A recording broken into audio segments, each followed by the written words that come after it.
Elevate your coffee routine with Strong Coffee Company's Black, Instant Blend, and Lattes. Both feature organic coffee, protein, MCTs, and adaptogens for sustained energy and mental clarity. You can use our discount, DANDZ, and you can use that code at strongcoffeecompany.com. T-minus 6, 5, 4, 3, 2, 1, 0, and liftoff. Coming at you from the AO Studios. It's the Fade Route with D and Z. Here are your hosts, D and Z.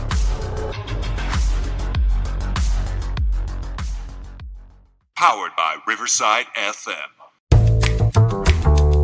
Coming at you live from the AO Studio. Hey. It's the Fade Route with D and Z. I am D. Have a great show for you tonight. Yeah, we do. Looks like ABS will be in play this season. We are more than halfway through the NBA season, so we can start to talk about MVPs. And the Pistons, they got throttled by the Knicks. I mean, they beat the Knicks, but they got throttled by the Spurs. So what's going on there? We begin today's show with, wow, we both had this wrong. Both of us said last week that Team USA could not skate with Team Canada. And we were wrong. The Team USA beat Team Canada in overtime in a Jack Hughes goal 2-1. Sidney Crosby did not play in this game. Canada certainly had many chances to win with over 42 shots on goal. Despite not getting the gold, Connor McDavid still got the tournament MVP. Is that okay with you? As a tournament, yeah, that's fine. He was the best player. If you score the most, you're going to be... That's what it's going to be. It's all about scoring? It's all about scoring. Unless you are like equatorially hot like Connor Hellebuck was in the gold medal. That game? Yeah. If he had pitched a shutout the entire way through, then Connor Hellebuck would have probably gotten the tournament MVP. Like, if you're a forward or a defenseman, you just got to score. And that's going to get you where you need to go. Another interesting moment for Connor McDavid, finishing second best, but still getting the hardware individually. So there's something to be said about that. Overall, both teams were very off. You could see that Canada was missing easy passes. U.S., particularly Austin Matthews, making the extra pass when you didn't need to make the extra pass, holding on the puck a little bit too long. You could credit defensively only so much. You could really criticize defensively only so much. At some point, you're trying to be a little too cute. You're trying and find the perfect pass. There is no such thing as the perfect pass. Put the fucking puck on the net. Put the puck on the net. Good things fucking happen. I think that is the basis of all of it. It took some Matt Boldy. Well, Tom Wilson put somebody into the boards really early to show them we're ready to play this game. Damn fucking right. Jeez. And then I believe, was it Wilson who got Jack Hughes with his stick? It might have been. I don't remember. I don't remember. But, overall, actually, no, it wasn't. Believe it or not, it wasn't. It was, Marner? It was Sam Bennett. Okay. The immortal Sam Bennett from the Panthers. Team, man. Yeah. So, overall, you're looking at it, both sides squeezing their sticks a little bit too tight. It took that Matt Boldy play. It took a little bit of like a Mighty Ducks trick kind of stick handling to get through the defenseman. He did it. Phenomenal play. It was a nice, amazing stick handling by Matt Boldy, going through Taves, going through Makar. And, Makar we'll get back to in a little bit. But it took that little extra bit of skill that, we credited the Canadians for having and kind of downplayed what the Americans had. But hey, they showed up and they did a good job. You know who else showed up? Surprisingly, JT Miller and Vincent Trocheck. JT Miller and fucking Vincent Trocheck. They had a shutdown tournament. No power play goals allowed. Good job, guys. Now, here's my problem with that. As a Ranger, right, you're being paid to be a top 6 guy. But you're showing me your skill level is bottom 6 special teams. That's a problem. That's a major disconnect when you come back stateside and you have a game on Thursday. Like, what the hell am I paying you for? Like, I'm paying you to be a top 6 forward. You know, let's see if they can actually do it. But kudos to them. That 5-on-3, Canada should have easily picked off 3. Easily. But squeezing their sticks too tight. Trying to make the perfect pass. Trying to take the perfect shot. Credit to the U.S. They got their sticks in the passing lanes, got their bodies in the passing lanes. They did exactly what you need to do and sell out for the game. Hellebuck was amazing. Hellebuck finally showed up in a big moment. Like, that's great. That's exactly what Winnipeg expects from him, and he did it on the biggest stage of them all internationally. And then you get to overtime. Where all bets are off. John Cooper salty about the 3-on-3. It's the first year they're doing it. I understand why. I get it. But you know what? Listen, the shootout wasn't good either. 5-on-3 is not hockey either, John. I don't know what the fuck to tell you, man. Like, what do you want me to say? Well, you play Stanley Cup playoff rules. I get it. 5-on-5 continuous overtime until it's over. I understand where he's coming from. I prefer that. But if this is what was agreed upon, I would have been fine with 4-on-4. 3-on-3 is like, we want to get this over. Right. 3-on-3 is NHL regular season before you go to the shootout. I knew it was going to be over in less than 5 minutes. Oh, completely. When you have that level of skill and you have that much open ice, forget it. And that's what happened with the Cale Makar in the first 30 seconds because Connor McDavid got the puck. It was going 1,000 miles an hour, right? And coming downhill, I was like, "Oh, this is a wrap." But I'm glad you mentioned that. He whiffed. He completely whiffed on the shot. He had a few of those, and then on top of that, at the end, bad turnover. Yep. And then McKinnon just could not hold on, and all you see when you look at the replay, you see Makar coasting, not busting it. You see McDavid not busting it back. Your country is, but they were exhausted. Line. They were exhausted. Then you still got to bust it down to get a change. I don't. You gotta go, man. This is it. This is a gold medal fucking game. I don't disagree with you, but they were exhausted. They were fucking shot. You gotta do something. Then McKinnon needs to take a penalty. Then you gotta do it. Oh, geez. You could tell on the first change, because that first change was right away. Like, I can't breathe. Exactly. But think about it. You don't need to run. They were running him out there. They're running McDavid out there more than he's playing for Edmonton this year. He's averaging fewer minutes than they ran him out. But you have guys like Suzuki, Stone, Jarvis, Marchand, Marner, Horvath. Keep going. Yeah, Macklin Celebrini, Bennett. Oh, he whiffed. He had a bad game. In front of the goalie. Yes. In the front of the goalie. The goalie! He awful. He lost the game for them. Celebrini had a rough game. 3 right in front of Hellebuck that he whiffed on. Yeah. Whiffed. Yeah. Or missed the net entirely. Like, dude, what was that? Yeah, what was that? I get it. I get what you're saying. He had a rough game, but you had enough out there. You had enough on this team that you didn't need to run Connor McDavid into the ground. Like, that's the thing. Like, this isn't the Oilers. They panicked. This is the national fucking team. But they panicked. They did. They panicked because it shouldn't have been this close, right? Not at all. But over you know what? 42 shots on goal. They were peppering the net. They were in on it, and they couldn't get it by him.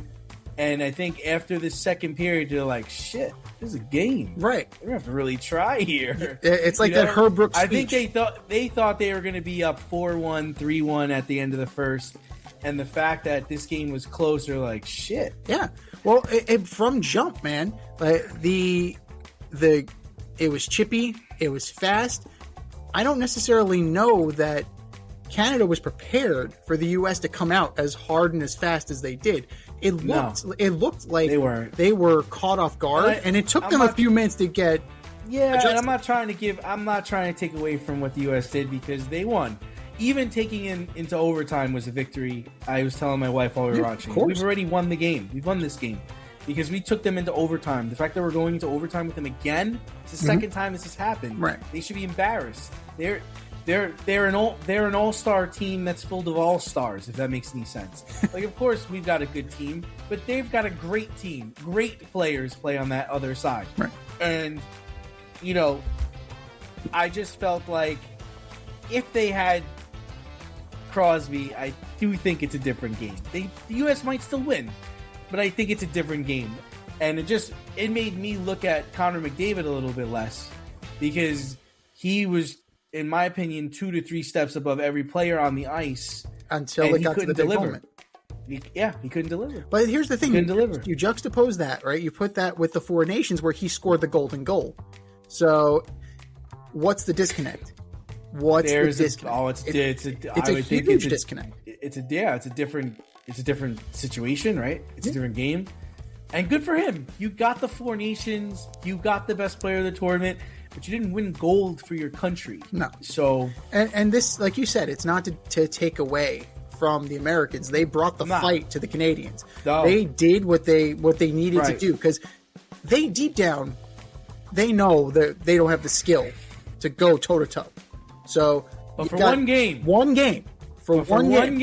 for grit and piss and vinegar and fight and heart, 9 times out of 10 they beat us. Not tonight. No, not tonight. Their time is done. And hats off to the U.S. team honoring Johnny Gaudreau. Yes, and bringing out his kids, taking the pictures.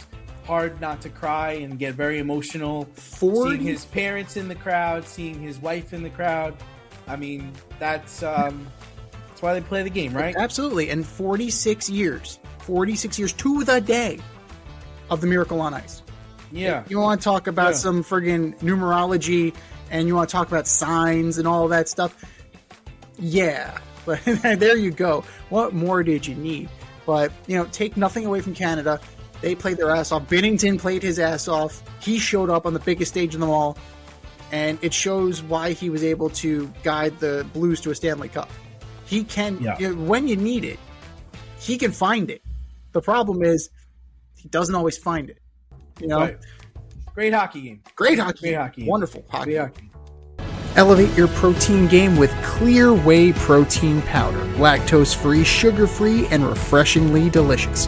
Perfect for a flavorful, protein-packed boost. That's Clear with a K. Go to clearprotein.com, enter promo code DNZ for 20% off any product. That's clearprotein.com. Clear with a K.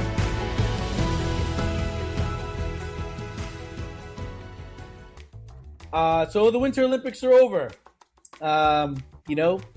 So much fun. Great Italy landscapes. Great show put on over there.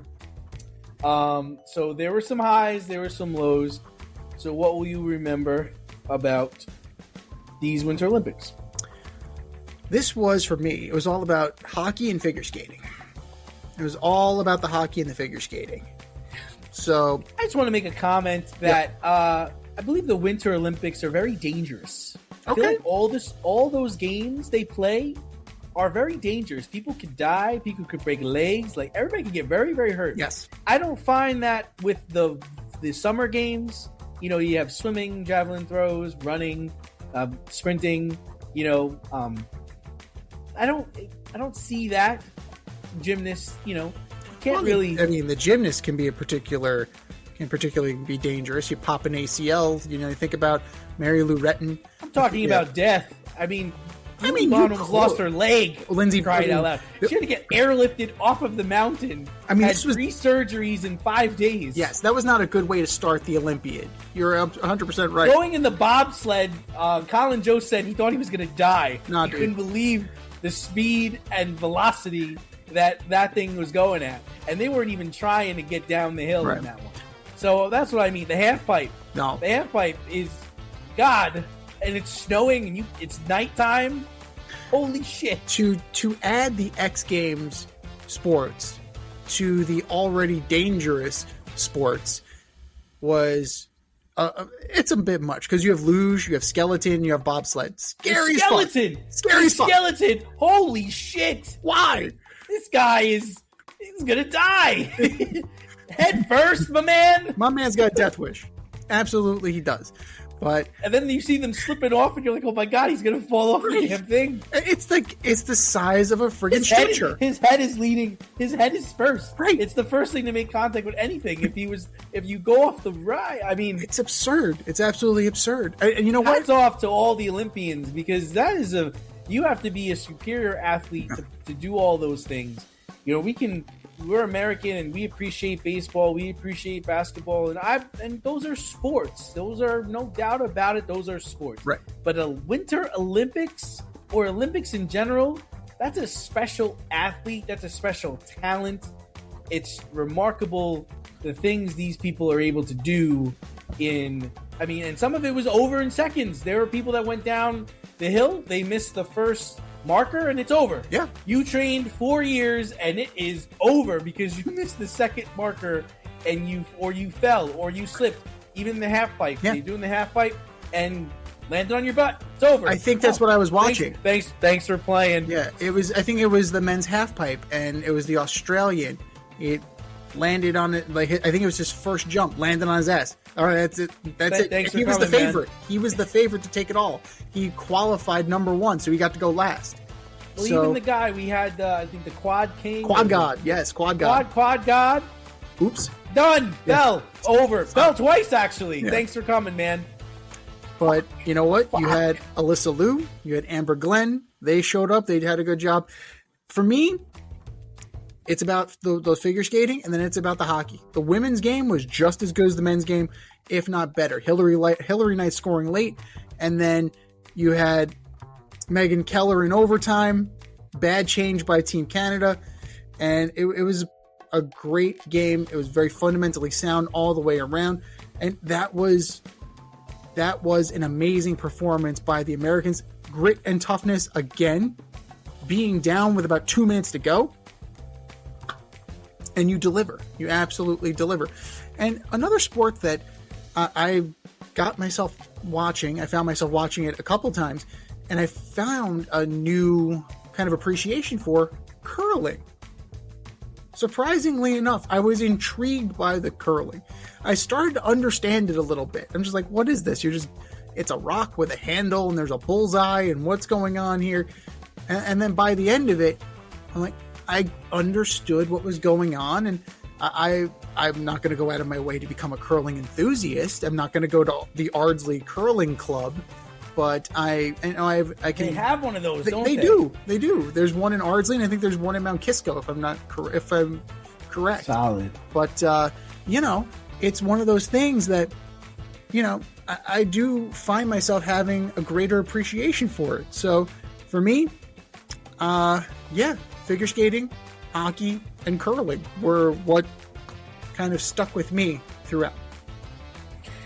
Well, for me, it kind of got off on a bad note because Lindsey Vonn, I really wanted to see her compete. I think we're the same age, which gets, it's kind of wild. And so to see her go down and have such a terrible injury and then, have to get 3 surgeries, and she ruptured or tore her ACL 9 days before she even competed, which holy shit, right? It's amazing. Yeah, and Michaela Schifrin kind of disappointed me too. She did get the gold, but this chick is supposed to be like the best skier like in the world, and she constantly just seems to struggle in these moments. She got gold, so it's hard to complain about that. So that was actually a high point for me. I'm glad I saw her win. I'm a guy that likes to see the best players win. That's what I want to watch. I want to see you compete at the highest level and win.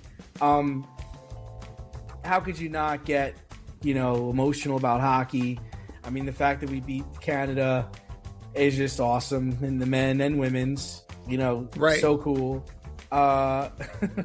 The American bobsled team not being able to get into the bobsled going down while one of them's in it. 2 guys fell and one guy was like, "You guys go, man! I'm not gonna make it. Just keep going, Wayne." That shit was very funny. Yes, curling seemed endless. Every time I put on the Olympics, curling was happening. So that was fun to watch. The skeleton, man, fucking skeleton. Dude. You're just taking your life into your hands. We sucked at the half pipe. I don't think we had anybody make it. I think they maybe. Oh no, I think she maybe got silver. She got silver. One of the girls got silver. I think Myles Garrett's wife or girlfriend got silver. Oh yeah. Okay. But the new event where you had to carry your skis up the mountain, then do some walking and then slide down the mountain was pretty impressive. So yeah, overall it was nice. I enjoyed Snoop's coverage. I like Snoop. I think it's fun to watch him take it all in and talk to everybody, and give out jackets to Stanley Tucci, and I enjoy NBC's coverage of it. It was good. It's nice to see Norway on top. I think they won the most medals. They certainly won the most gold. It's their sport. I feel like they invented the Winter Olympics, so I expect them to do well. Well, surprisingly, Canada only they were 8th in medals. Their medal count was particularly low, and not many golds. Pretty low. Chloe Kim was the name you're thinking of there. Chloe Kim. She had a really good Olympiad, absolutely. So, and everybody was competing at a high level. There wasn't any scandals other than them running out of condoms. That's not a bad thing. I mean, you put people in a place, with nothing to do. You can't leave. They're learning a lot from one another. They're making other Olympic. They're trying not to make other Olympic athletes. But yeah, good times. I prefer the winter over the summer. So, all positive. I mean, having recently, like you said, just dangerous sports. Yeah, they're just dangerous. They're dangerous. I was watching and I didn't know, even with the skating. You said you like the skating? They're taking women and throwing them up in the air, throwing them across the ice. Oh, yeah. People are just landing. It is dangerous. It's 100% dangerous, but it's so technical. And there's definitely a degree of difficulty, a degree of danger. But there's also like that the unmatchable skill involved. Because you need grace, you need timing. It's definitely difficult. It's absolutely difficult. But one person, I think it was a female speed skater, got clipped in the face with the blade. So that was kind of a dangerous moment, and that's just kind of look out. Yeah, exactly. It's just like that. It underscores what you're talking about, how the Winter Olympics is way more dangerous, and there has that extra added risk to it. Speed skating was awesome. Slalom was awesome.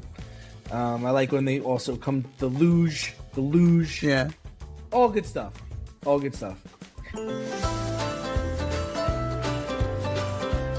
Avoid messy accidents. Get better stopping power with your brake pads. Callahan brake pads. You never know when you'll be driving in the road and there will be a truck tire that you need to avoid and save your family. Callahan Auto. We really care about what's under your hood. Moving on to college basketball. Number 14 Kansas beat number 5 Houston yesterday by 13 in Kansas. This comes after Kansas got blowed out by an unranked Cincinnati team in Kansas, so holy shit. The Jayhawks freshman Darren Peterson has been under scrutiny lately for taking himself out of games and missing games, allegedly to protect his draft stock. Could this attitude steer teams away from making Peterson the number 1 pick in the NBA draft? Well, Mr. Peterson is 6'6", 205. He's a freshman. He's averaging 19.5 points, 3.8 rebounds, 1.4 assists per game. Not good enough to be a pure scorer. Not enough. You don't think he's the first pick in the draft? I think you can find somebody better. I'm sure you could. I'm sure you could. I could, but you don't think that he's on everybody's draft board as number 1? He's on the radar, but I think, I don't know, 19.5 is not enough for me.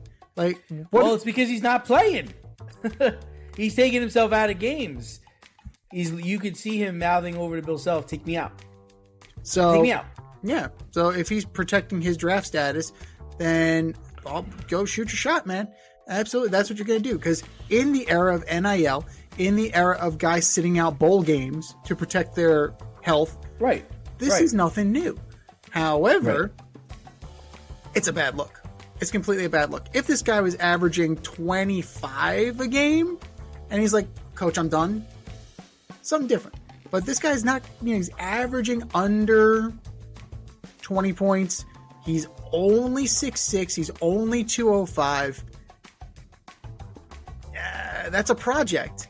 If I'm an NBA team, I'm not investing in a project.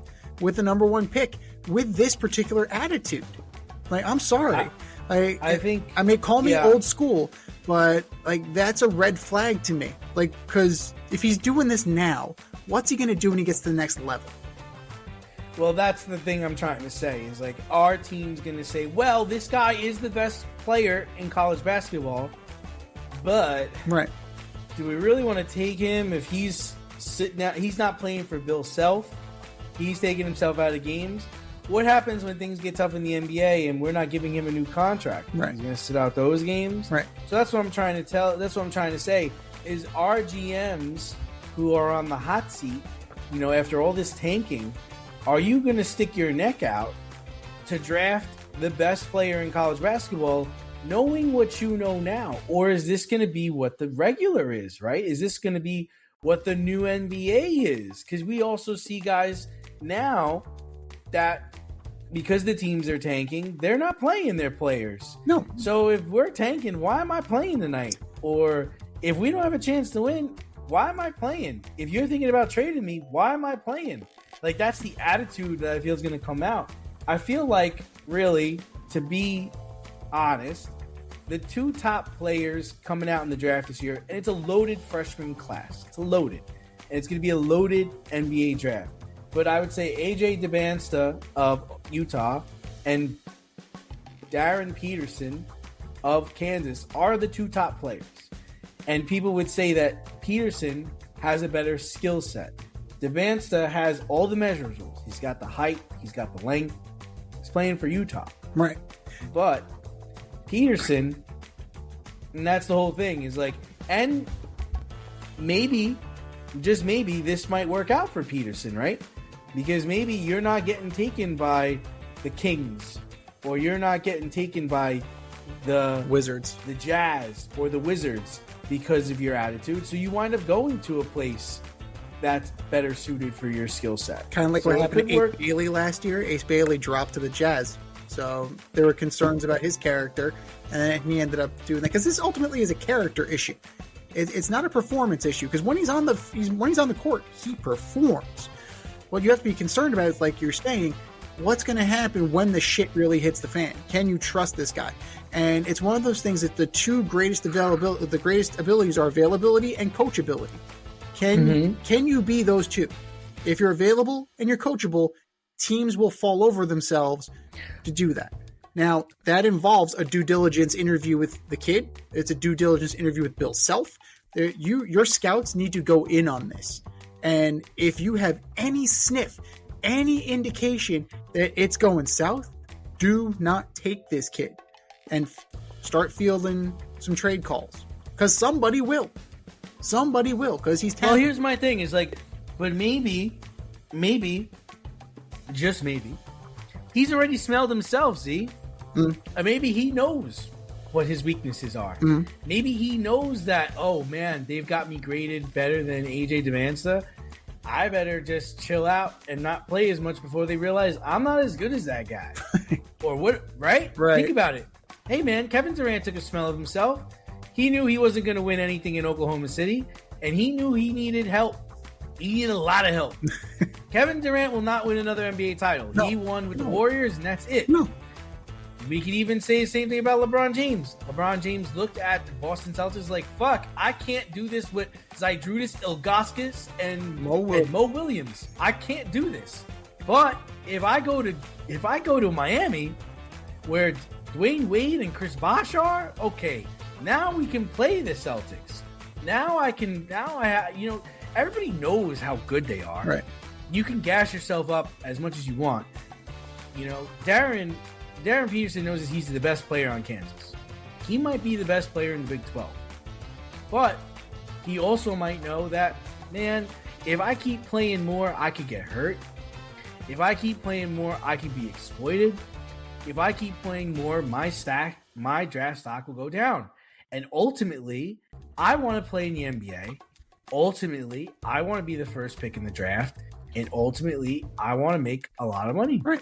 So it's hard. It's hard to get mad at the guy. Right? Well, that's the nature of the business that we've now. built. Right. This is the business we've chosen. The only problem I have with Peterson is he's already making $3 million to play for Kansas.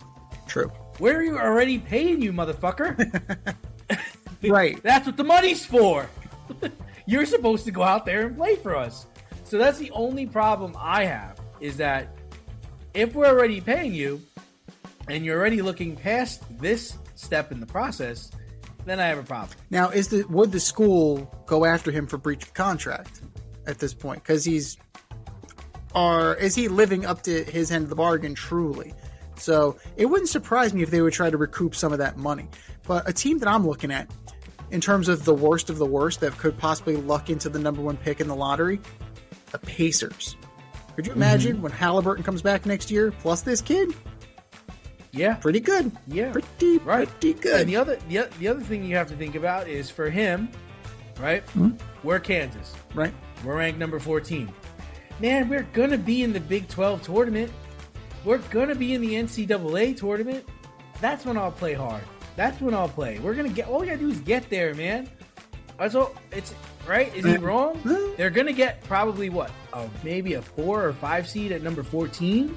I would say 4. I think a 4. Right. Yeah. So what are we talking about?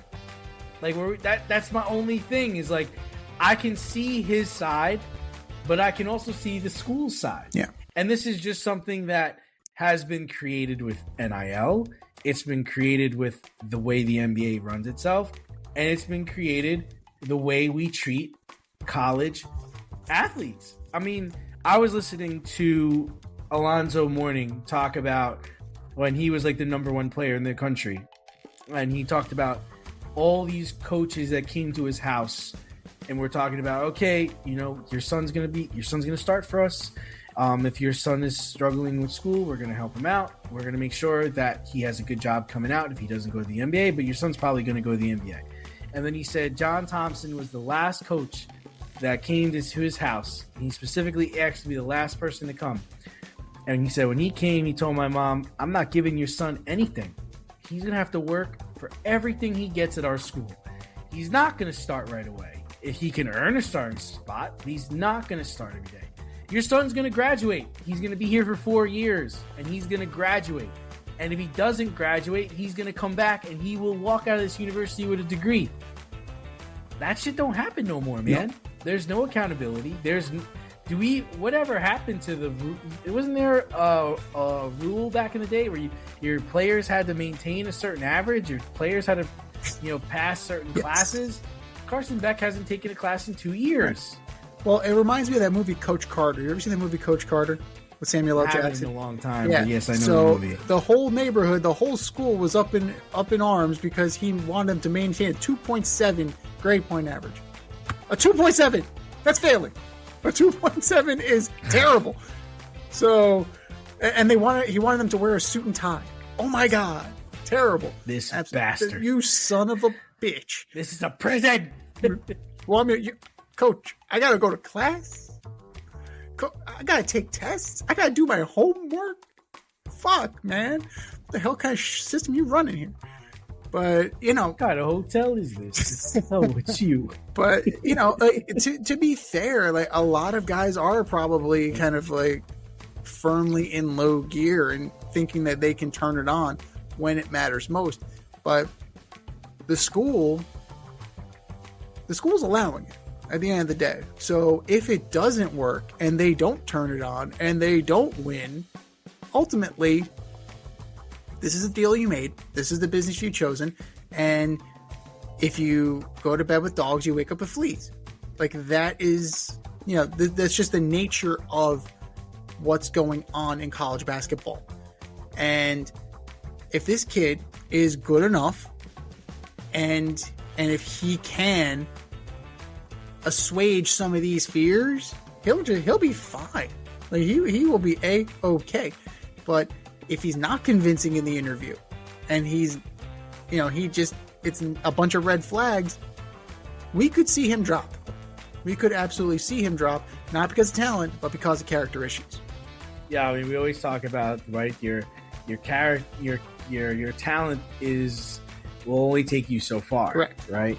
Your talent is the floor and your character is the ceiling of who you are and what kind of player you're going to be. 100%.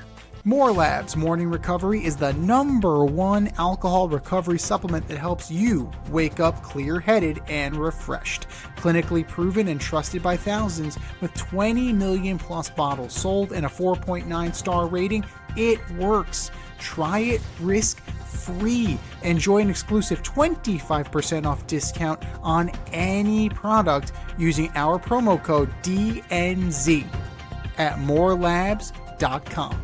That's 25% off using the promo code DNZ. morelabs.com. So moving over to the NBA, the Pistons throttled the Knicks last week, but they got pounded by the Spurs last night, losing by double digits. Was last night a preview of the NBA Finals? They're two very young teams. That's the one thing that gives me some pause here, is that we've been impressed by the rise of the Pistons in the past 2 seasons. We knew that the Spurs were going to be better with Wemby. We knew that was going to happen. I don't know if they have gotten the taste of the playoffs yet, and I don't know if they have the ability, being such young teams, to deal with that level. The regular season is a different animal from the playoffs. I believe the Spurs are 8-1 against the top 3 teams in the East and the Oklahoma City Thunder in the West. Okay, best of 7. See what happens. Right? They only lost to Oklahoma City. Yeah, 4-1 against Oklahoma City. And think about Oklahoma City. They didn't win right away. No, that doesn't happen. So you got to learn to win. In the end, you have to learn to win in professional sports in general, because you're going to make stupid mistakes. You're going to run out of gas. That's just part and parcel of being a professional athlete at this level. You got to figure out, like you were talking about before with Peterson, when to turn it on, when to turn it off. Because it's the one thing that Tibbs never learned.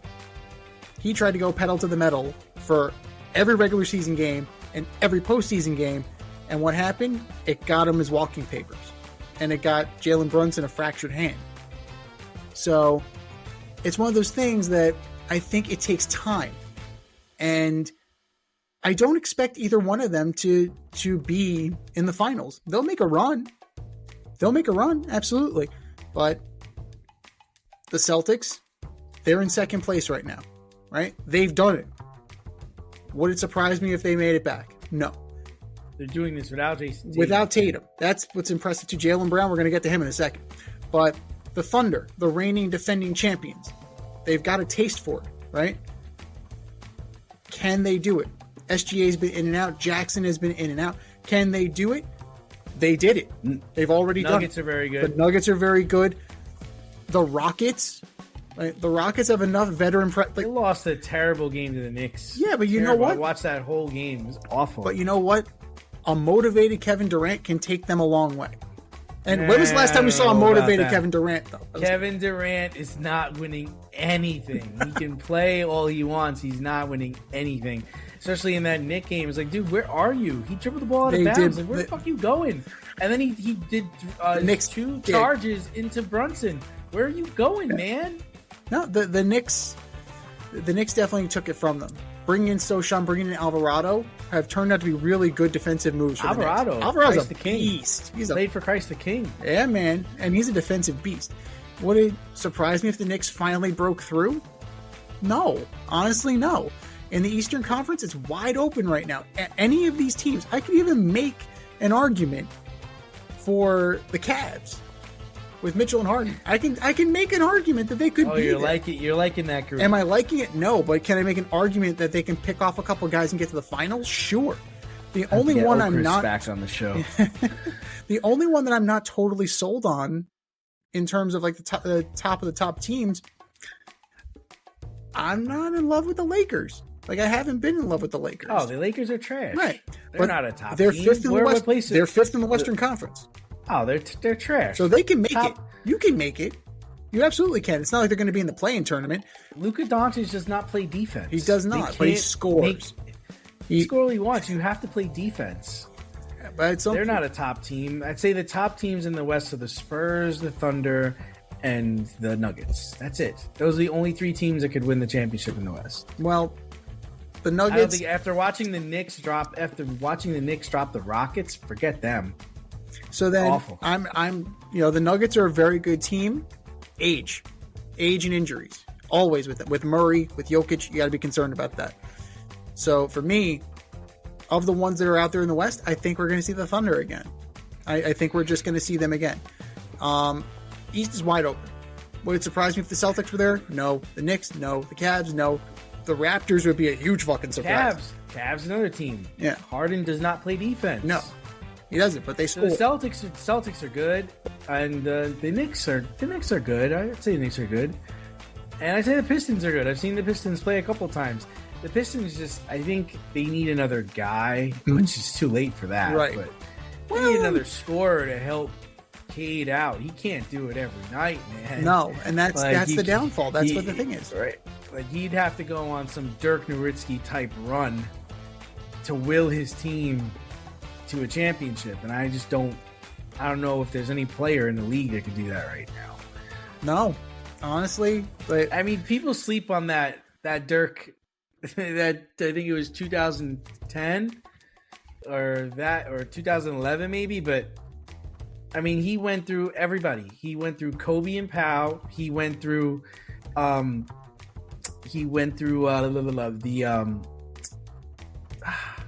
Oklahoma City Thunder. He went through Durant and company, and he went through LeBron and Wade and Bosh and won. yeah.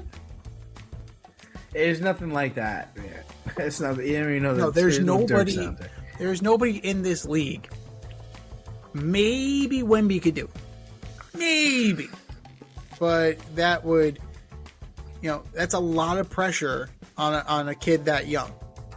I mean, when Dirk did it, he was a seasoned veteran.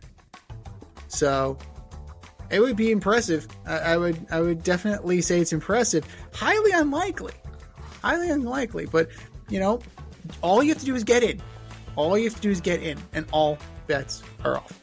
Hypernatural, the best men's polo shirts of 2024 as voted by Men's Journal. Hypernatural offers polos, tees, and button-ups that deliver an unmatched comfort and style, featuring Hypercool J technology for natural cooling. Enjoy an exclusive discount with my promo code DANDZ, and that could be used at hypernaturalstyle.com.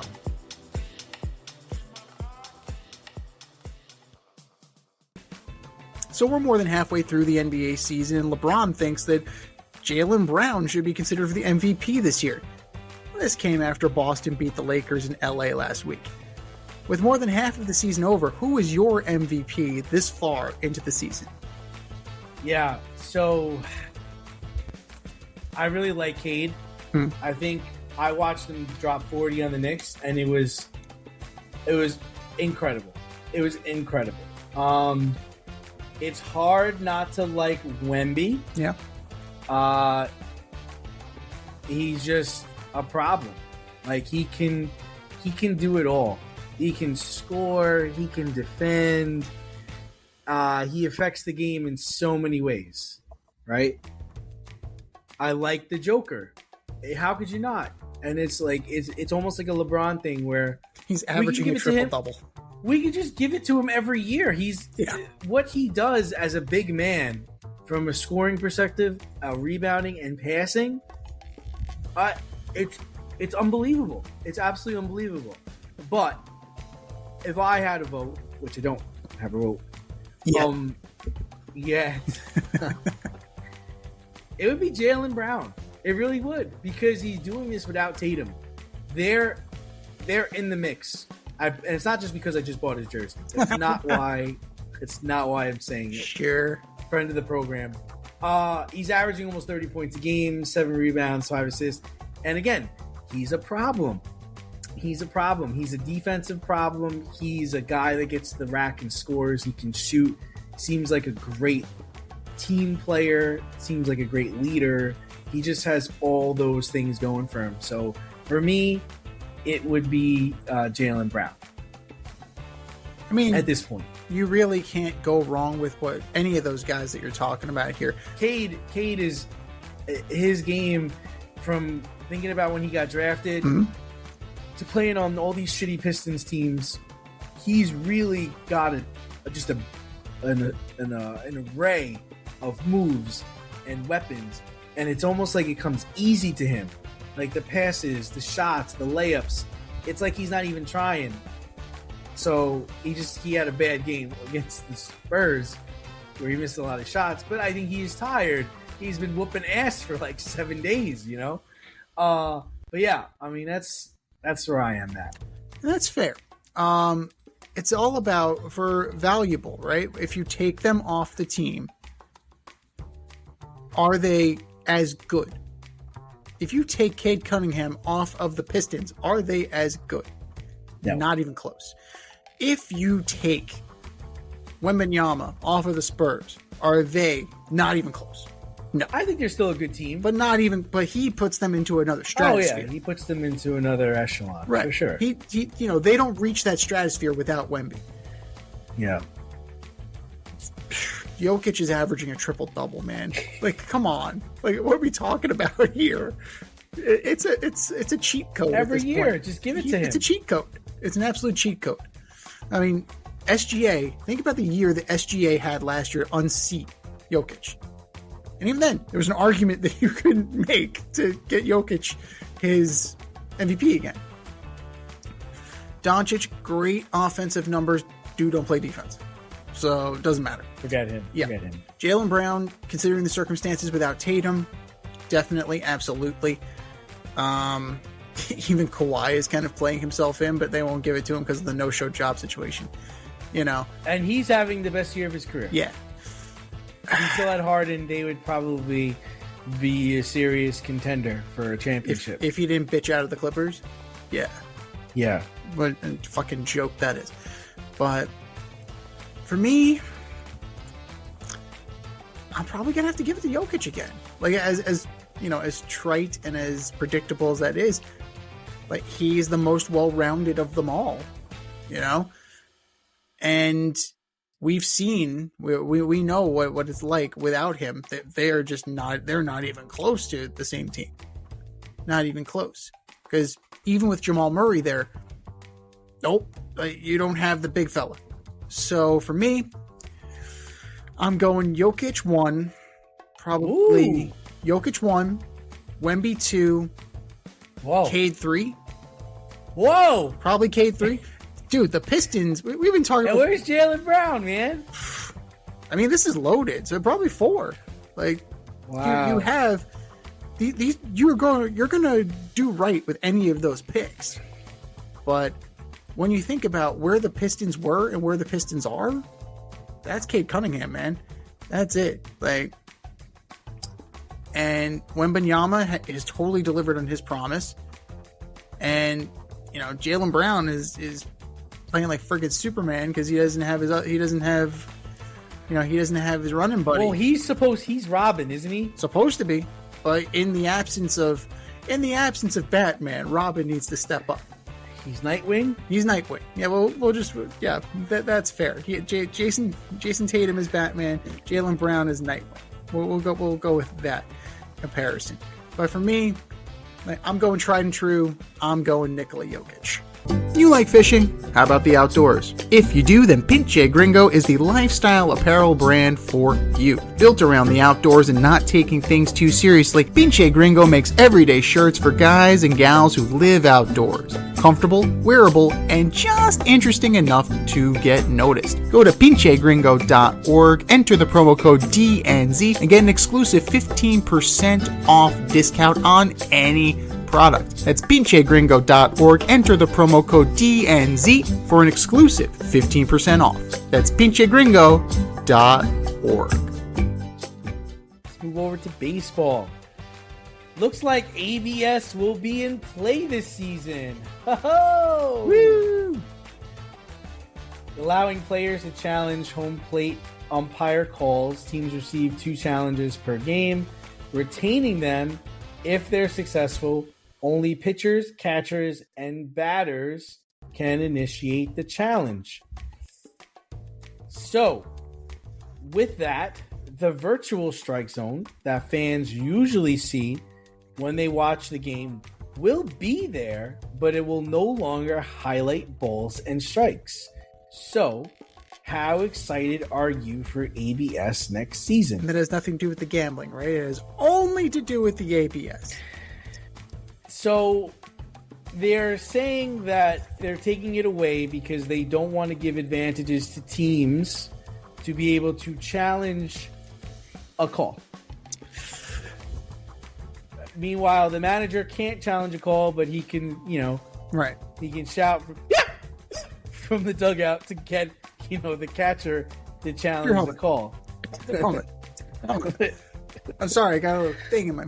Right. So that's what they're trying to eliminate. Today, I believe the Yankees converted on 7 consecutive... No. Yes, 7 ABS calls. So everything you did to speed up the game... we're just going to undo it with the, And it was overturned by a fucking millimeter. And a millimeter. Like, this is going to go like when they just lift the cleat off of the base and you're going to slow it down, you're going to blow it up that much.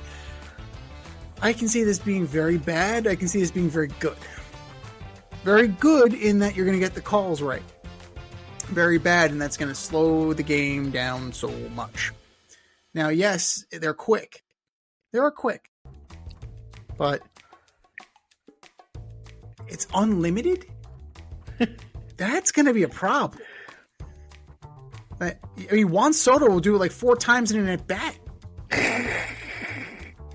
And usually he's got a pretty good eye. It's like, you get to keep it if you're successful. Right.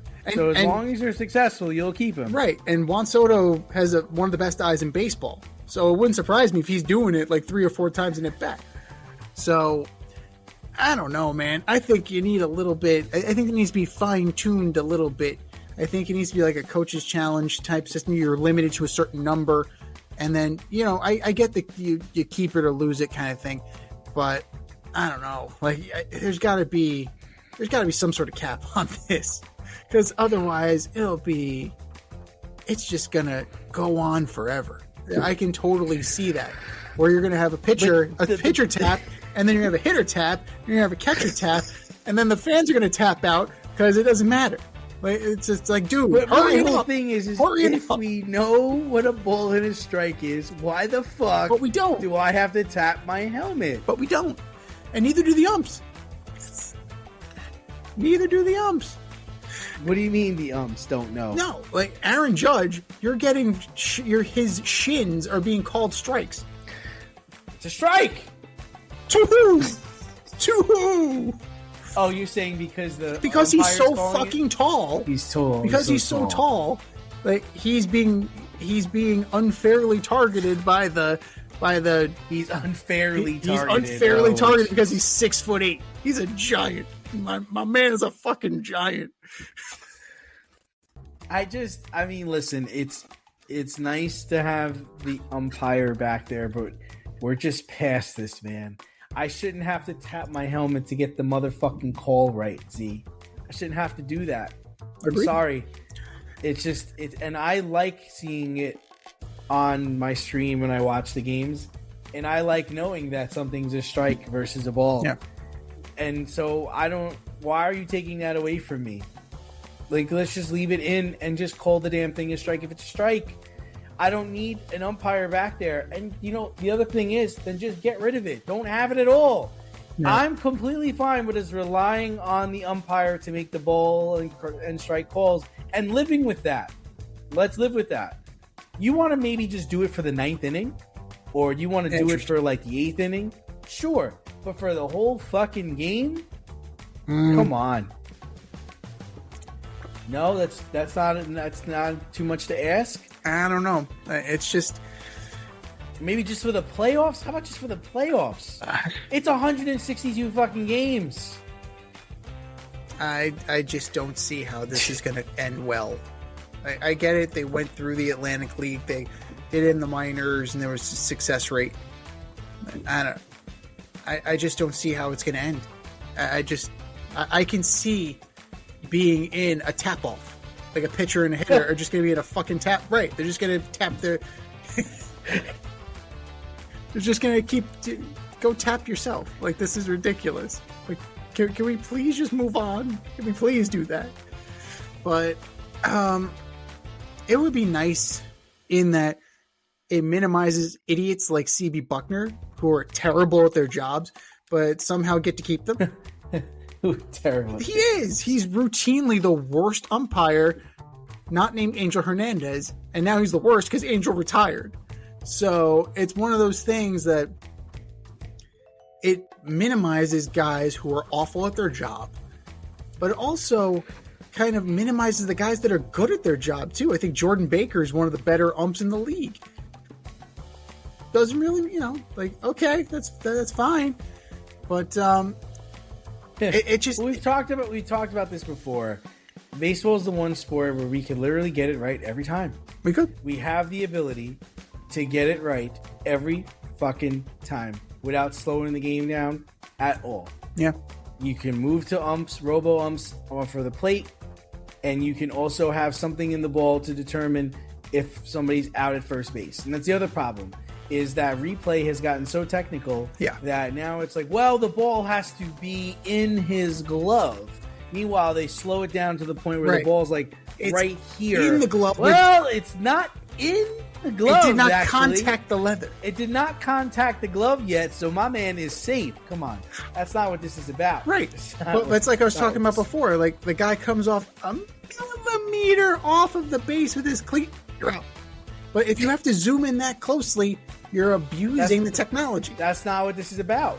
That's not what it's about. And that's the whole thing that I guess it must be a union thing that I'm not understanding, because you are the only sport, literally only sport of the four that can literally get the call right every time.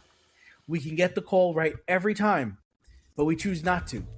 We choose to rely on a 80-year-old or 70-year-old man behind the plate in 95-degree weather, looking over a man's shoulder at a ball coming in 102 miles per hour and determining if it is a strike or where across the plate in a tenth of a second, and where it is in line with the batter. Right. Come on, man. Come on, you're being ridiculous. That's a clown's question, bro. No. Like, what do we? Come on. That being said, we've been complaining about umps for so long that it's worth a shot at this point. It avoids like the Eric Greggs of the world, the horrific strike zone, against the Braves that one time. Oh, like my man that game is wild. That was like Naked Gun. Yeah. my man had dinner reservations. He was going to Joe Stone Crabs. Like, hurry up, let's go, vamos. Close enough, you're out. He was in the other batter. He didn't even throw the ball yet.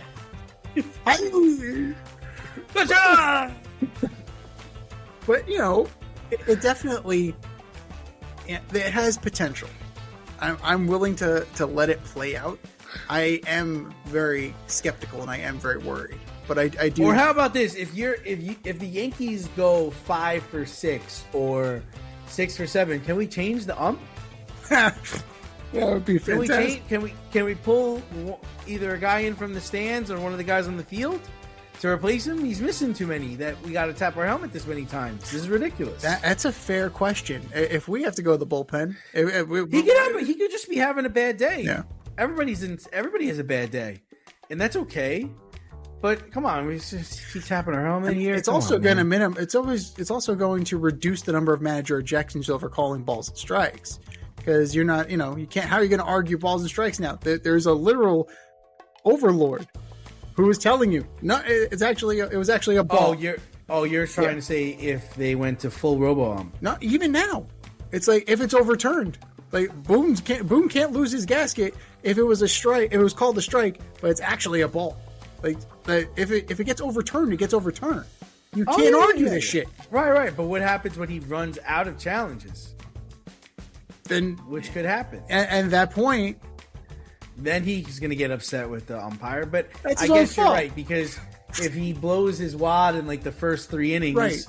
then you kind of gotta You gotta live with learn. it. Yeah, you're right. You got to learn as the manager when to it pick, should when to right. pick your spots. It should cut down on ejections. It should. It should, absolutely. So we're going to see how this plays out. But I mean, we're shooting a bunch of holes in this fucking thing, and it hasn't even really started yet.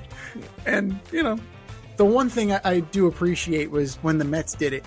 It was, I think, Nola McLean and Juan Soto, and they broke it up with some rock paper scissors. So that's fine. So I'm all for whimsy. That's fantastic. But there's a lot that leaves to be desired, and a lot more questions than answered right now. But I'm willing to give it a go. Why not?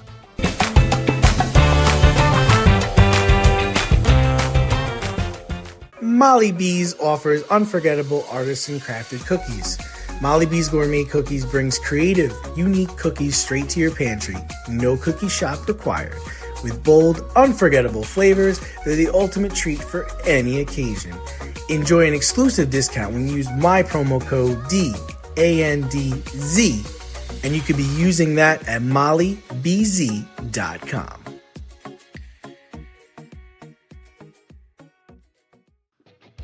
Bullshit or no shit? We're going to debunk this week's most controversial topics right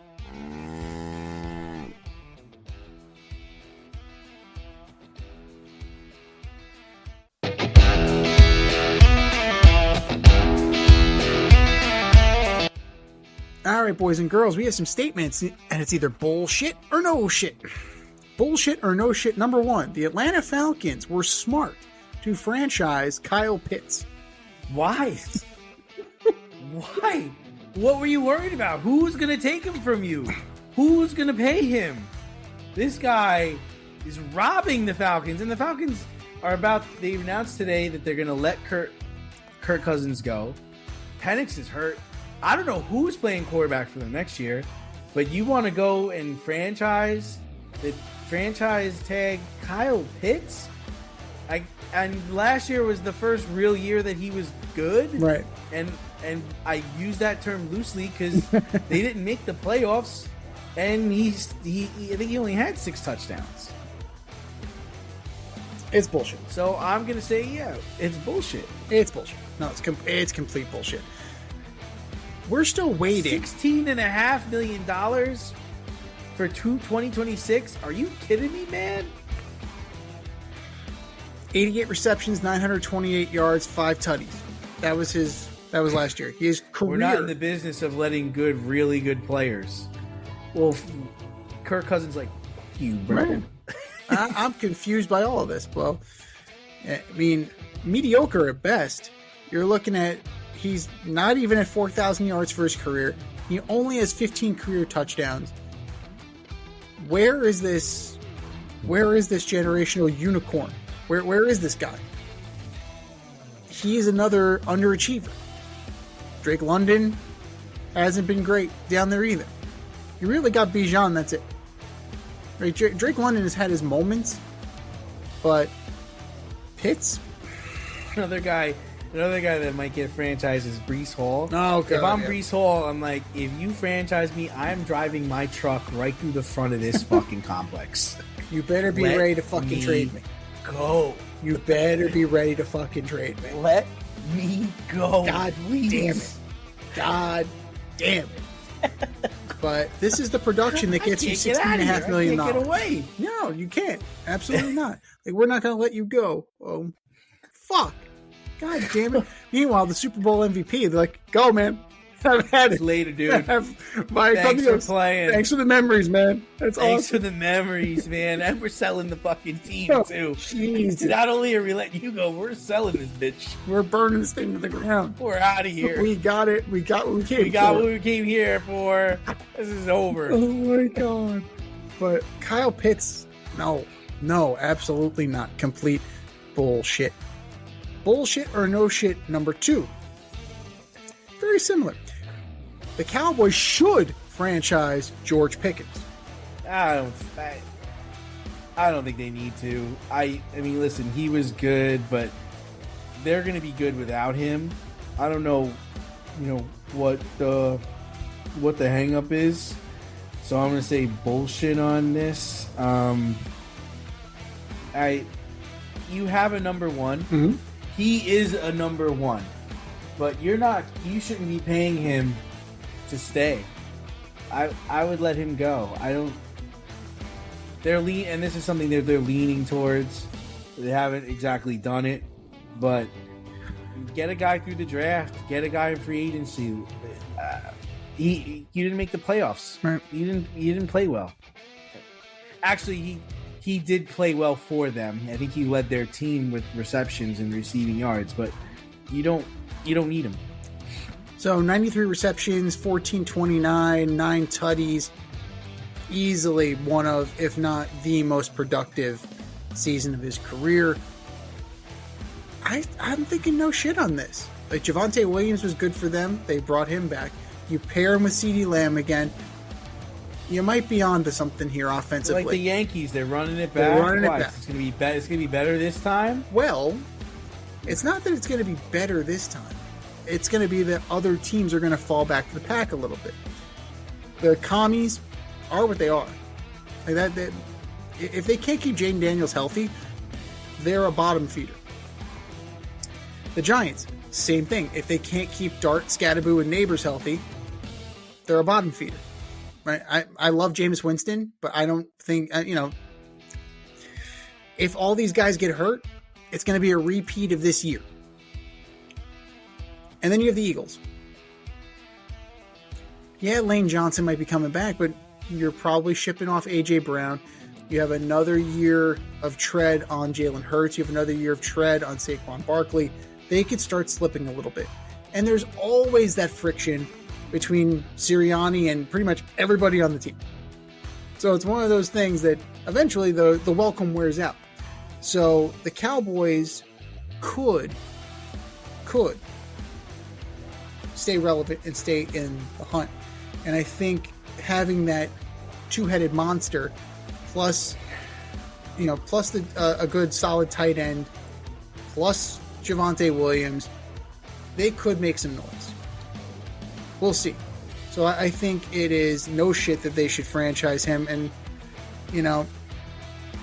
you could roll the dice in the draft, but I think you're probably better off with what you got going on over here. We'll get Tyreek Hill. Oh, Jesus. And his rebuilt leg. Yeah, we'll see. The bionic leg. My man, the $6 million man right there. Bullshit or no shit number 3. The new UFL rules will make it to the NFL. Bullshit. I think they're trash. Some of the things they're sporting is only needing in 1 foot for a catch. All penalties in the red zone are half the distance. There was 4-point field goals, and those were the headline. 4 points for 40-yard plus field goals, I believe it is. These are all gimmicky. I don't think these are things that are.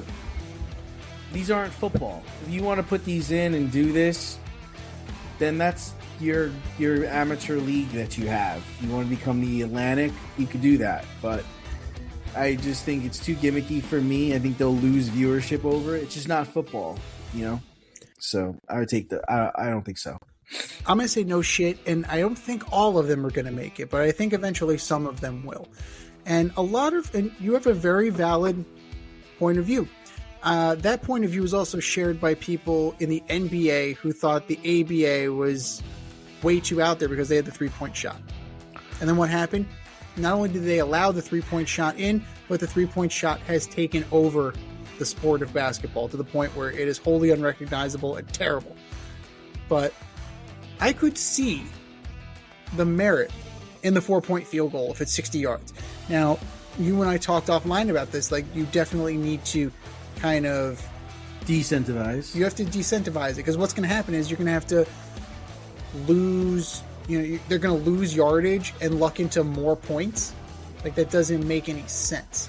So you had a great idea. Whereas if you miss it, you lose 3 points. I really like that idea. You do need to kind of like take the. You got to up the ante here. You got to add some risk to it, and I think that one that's a good little addendum to what they already have. The 1 foot catch, I like that. We still don't know what a fucking catch is, so hey, why not? Let's go for it. I like the half the distance to the goal penalties. I think that's going to happen. It kind of streamlines and simplifies things. The tush push, let's see. Let's look at the numbers and see if the offensive line, let's see if their health improves. It's worth looking at. And I don't mind that they're the Atlantic League. I don't mind that they're the test tube. I really don't mind that they're the lab for the NFL rules. Now, yes, there goes your credibility, there goes your fandom, but at the same time, you gotta be willing to take some risks. And, you know, the NFL makes their annual points of emphasis during, you know, the 2 games in the preseason, and then it's like, all right, back to normal business as usual. Everybody just kind of like ignores the points of emphasis by week 1. So why not? Let's give it an extended look. Let's see what it comes up with. I just don't think we need to keep changing the game. Like, just leave the game alone. Like, for the first 40 years, how much did we really change the game? Like, let's let pigs lie, whatever the saying is. I don't know what a catch is. You're right. I don't. The only thing I'd like to see implemented in the NFL is just a running clock. Just keep the clock running. Maybe do like under 4 minutes or under 2 minutes. You can have it stop for incomplete passes. And I like the idea of, you know, I like the idea of maybe stopping the clock on negative plays or plays that don't gain yards. So that forces a team, even if you're winning, that you can't kneel out the clock to win the game. You're going to have to do a running play or move forward, you know, to finish a team off. It adds a little bit of excitement too, especially if you're only down by a point. Like, you have to see the whole thing out. It's just a bitch move, yeah. Right? It's like, because technically, if you're winning with under 2 minutes to go and the other team doesn't have any timeouts, you can kneel out the clock. Right. That sucks. You know, you're just going to kneel for 2 minutes just because I ran out of timeouts. You're a bitch. In Madden, you're a bitch. You know, yeah. Like, run the ball. Let's see what happens. Like, all you do is run the ball, gain yards. Gain yards on us now. You know? You know who wouldn't like that? Now that I'm thinking about it, the gamblers probably wouldn't like that. No, they wouldn't. No, I don't think they would be too keen on that rule. They would not. But you know what? It would make for better football. It is akin to, like I said offline, in our production meeting, we were talking about dribbling out the clock at the end of the game in basketball. Go, attack. Try and score. But who loses then? The gamblers that bet the over or the gamblers that bet the under. Mm. So I can see where that would be a little bit of a bone of contention, but hey, if you're betting on the UFL, what more do I need to say here? So I think it's no shit that some of them will make it. It's just the evolution of the sport, for good or bad. You know, a lot of things are usually looked at with a little side eye and a little bit of derision, and then you don't know how the game ever existed without it. Like the forward pass. You know, it's a totally different game with a forward pass. But somebody had to think about that and somebody had to try it. And if the UFL is going to do it, then, you know, the UFL is going to do it. More power to you.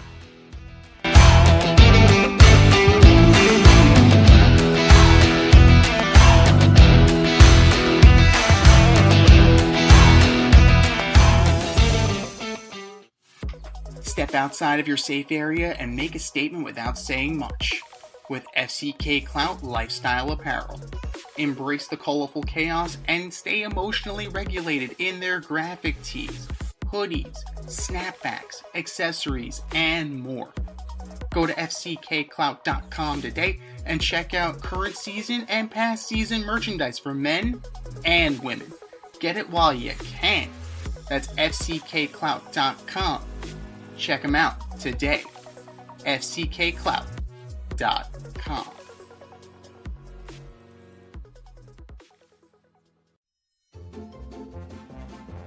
Who's the best of the worst this week in sports? The Fade Store presents the Alleged Superstar of the Week Award.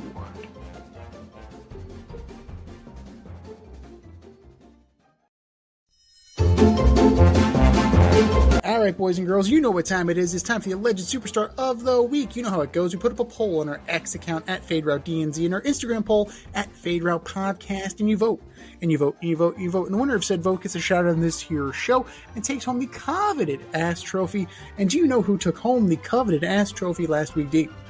I don't, but Derek Carr is the king of the alleged superstar. My man. Just to say. My man Derek Carr, absolutely. We'll be here all night. Be sure to tip your waitress. Try the veal. The Derek Carr Alleged Superstar of the Week award goes to Woody Johnson. That guy. This son of a bitch. This some bitch right here. In the words of Scott Steiner, who just followed us on X, that's awesome. Big Papa. Yes! Big Papa. Yes, Scott, come on the Holla. show. Holla. Big Papa Pump is your hookup. Holla. If you hear me. Holla. That fat Oh, son that'd be so- bitch. That That'd fat be son so bitch. awesome. There That'd we be go. so awesome That's to get Papa amazing. Pump on the show. That's fantastic. But alas, Golf Woody ball in his Johnson. arm. Alas, Woody Johnson, you some bitch. Yeah, so instead of trying to make your team better and make your image better, you just went to Raj and say, hey, can you just get rid of this thing? Like, Make this go away. please, let's do that for me. Please do that. But that was last week. This is this week. Who are your nominees for Alleged Superstar of the Week, D? Okay, so first up, I've got Manny Pacquiao and Floyd Mayweather Jr. Yes. fighting each other on September 19th, 11 years after their first bout. Who the fuck cares? And who asked for this? I really want to know who asked for this. I don't want to see this. In fact, their first fight is the reason why I will never pay for another boxing fight again. 11 years later, they're old. I don't want to see this. This is such a money pull. This is such garbage. So I'm going to say Manny Pacquiao, Floyd Mayweather Jr., and anybody else who actually wants to see this, you are my alleged superstar of the week. Number 2, I'm going to go with your boy, Connor McDavid. You may have been the best player in the Olympics, and you may have won the Four Nations Cup, but man, you failed to win the gold for your country, and you haven't won a Stanley Cup yet. You, my friend, are the alleged superstar of the week. And last but not least, Jordan Westberg. Who? Yeah, exactly. He's the second baseman on the Orioles who just constantly just gets injured for nothing. He was on my fantasy team last year, and he never played. This year, we're only in week 2 of spring training. He has an elbow issue, and he'll be out until May. No, he's not a pitcher. He's a second baseman. How the fuck did you hurt your elbow? Jordan Westberg, you are my alleged superstar of the week. What do you got, Z? I mean, I got a couple of comments there. So Pacquiao, man. Pacquiao Mayweather. Let's start with that. Day 1 of the first week. Yeah, we'll get to him in a second. But Pacquiao So you're Mayweather. calling me a bitch. I'm saying you're saying I'm a bitch. But Pacquiao Mayweather's coming off of the Mayweather Tyson fight. So there's gonna be, what are we doing here? Like Mayweather's coming out of retirement. He's gonna do this again. Like, why? And I think Jake Paul Productions are doing it. I think it's MVP Productions. So it's just gonna be another shit show. As fuck's sake. You know, at that point, I think also that's the same. I think Gina Carano and Ronda Rousey are also doing something very similar. And I think Jake Paul, MVP, is promoting that too. So good on you, I guess. But yeah, nobody. Who wants to see that? Like, I wanted to see Carano and Ronda Rousey 10 years ago. Right. I wanted to see Pacquiao Mayweather 15 years ago. Right. I didn't want to see it now. I think that's a major problem. And as far as Westberg goes, I'm just like, come on, man. Did he go in and say, Skip, I need surgery? My elbow hurts. Go to the nurse. Just like, did he just do that? Did he just pull a Rendon? Already? This guy just pull Scott, you pull a Rendon? Scott here, man. This guy just, May? What? It's fucking February. God, 90 days? Damn it. God damn it. For what?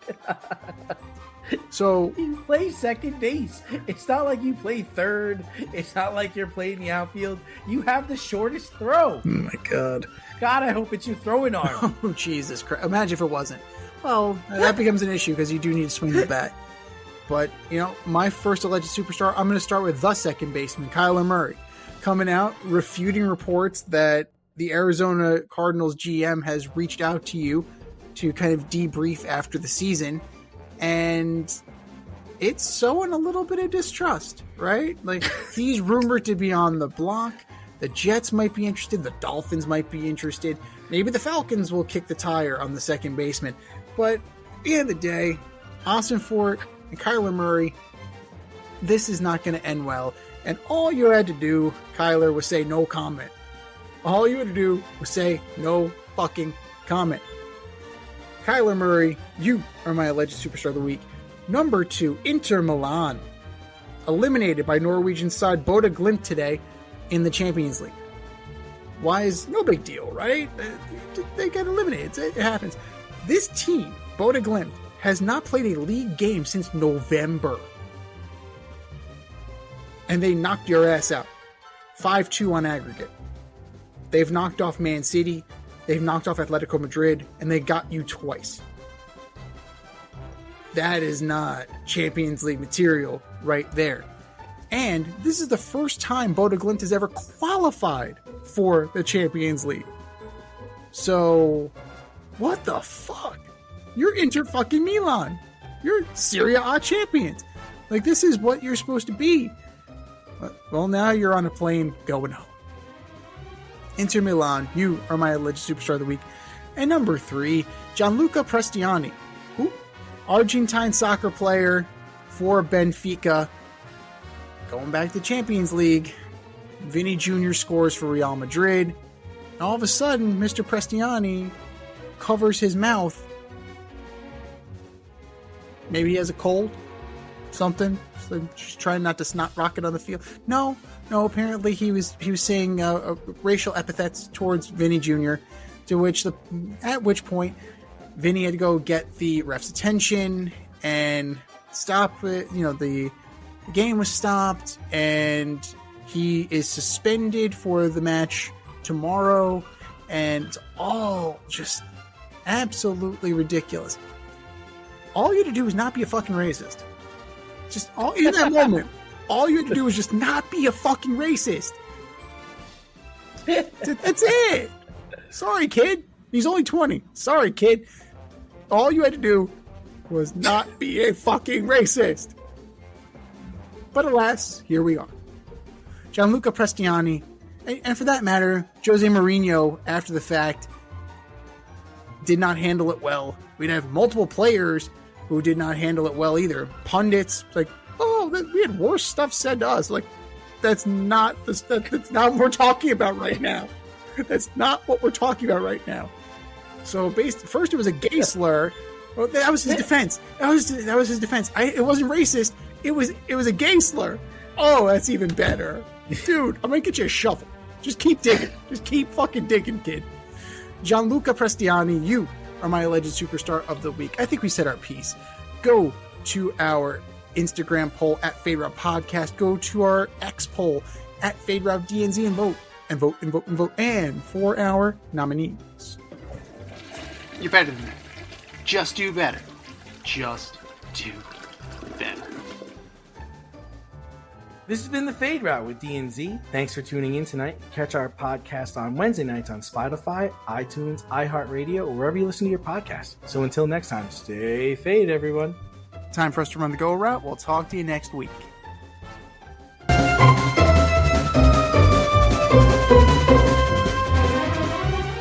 Thanks for listening to this episode of our podcast. If you liked what you heard and you want to hear more, be sure to like and subscribe on your favorite podcast platform. Leave us a review, rate us 5 stars, turn on subscription notifications, and share on social media. Tell your friends and spread the word.